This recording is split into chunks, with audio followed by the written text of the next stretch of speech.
Ang barko ng China ay gumagamit ng water cannon laban sa PH vessel sa Baho de Masinloc. Ni Joviland Rita, GMA Integrated News. Na-publish ika-11 ng Agosto taong 2025 11:30 AM. Gustong makita ang mga lokal na resulta ng E25 para sa Masinloc, Zambales. I-click ang lokasyon. Isang barko ng China ang nagpaputok ng water cannon sa isang sasakyang pandagat ng Pilipinas sa isang misyon para tulungan ang mga mangingisdang Pilipino sa Baho de Masinloc sa West Philippine Sea noong Lunes ng umaga, sinabi ng Philippine Coast Guard. Sa panahon ng operasyon, ang mga sasakyang pandagat at mangingisda ng Pilipinas ay nakatagpo ng mga mapanganib na maniobra at pagharang ng mga aksyon mula sa iba pang mga barko sa paligid, sinabi ng tagapagsalita ng PCG para sa West Philippine Sea Commodore na si J. Terila. Sa partikular, ang MRRV 4406 na ay tinarget ng isang water cannon, ngunit ang kasanayan sa seamanship ng mga tripulante ng PCG ay nagbigay daan sa barko na matagumpay na makatakas mula sa pagtama, dagdag niya. Terila said the PCG has deployed the BRP Teresa Magbanua and BRP Suluan, along with MV Pamamalakaya, to carry out the Kadawa para sa bagong bayaning mangingisda initiative. Nasa 35 Filipino fishing vessels ang nasa Baho de Masinloc. Iba pang mga kwento. Kinumpirma ng PhilSA ang tunog ng pagsabog, usok sa Palawan na nauugnay sa rocket ng China.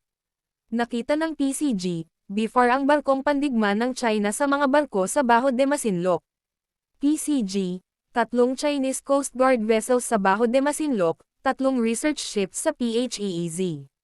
Bukod sa water cannoning, nagsagawa rin ang mga Chinese vessel ng mga mapanganib na maniobra at blockang actions laban sa mga sasakyang pandagat ng Pilipinas na humantong sa banggaan sa pagitan ng China Coast Guard Vessel 3104 at People's Liberation Army Navy Ship 164, ani Terila. Sa isang kaugnay na insidente, isang banggaan ang naganap sa pagitan ng China Coast Guard Vessel 3104 at People's Liberation Army Navy Ship 164, humigit kumulang 10.5 nautical miles silangan ng Baho de Masinloc, aniya. Ang CCG 3104, na humahabol sa BRP Suluan sa napakabilis na bilis, ay gumawa ng isang mapanganib na maniobra mula sa starboard quarter ng PCG vessel, na humantong sa epekto sa barkong pandigma ng PLA Navy, dagdag niya. Ayon kay Terila, ang forecastle ng CCG vessel ay nagtamo ng malaking pinsala, kaya hindi ito karapat-dapat sa dagat. Kasunod ng banggaan, ang PCG ay agad na nag-alok ng suporta, kabilang ang tulong sa man-overboard recovery at tulong medikal para sa sinumang nasugatan ng mga crew ng CCG, sabi ni Terila. Samantala, ligtas na inihatid ng MRRV 701 ang mga mangingisdang Pilipino sa isang ligtas na lokasyon, kung saan binibigyan sila ngayon ng mahahalagang gasolina at mga supply, dagdag niya.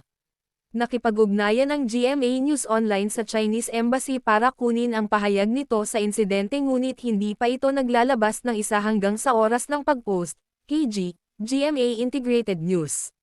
Mga tag, Kanlurang Dagat ng Pilipinas, BRP Suluan, PCG, Baho de Masinloc, China Coast Guard.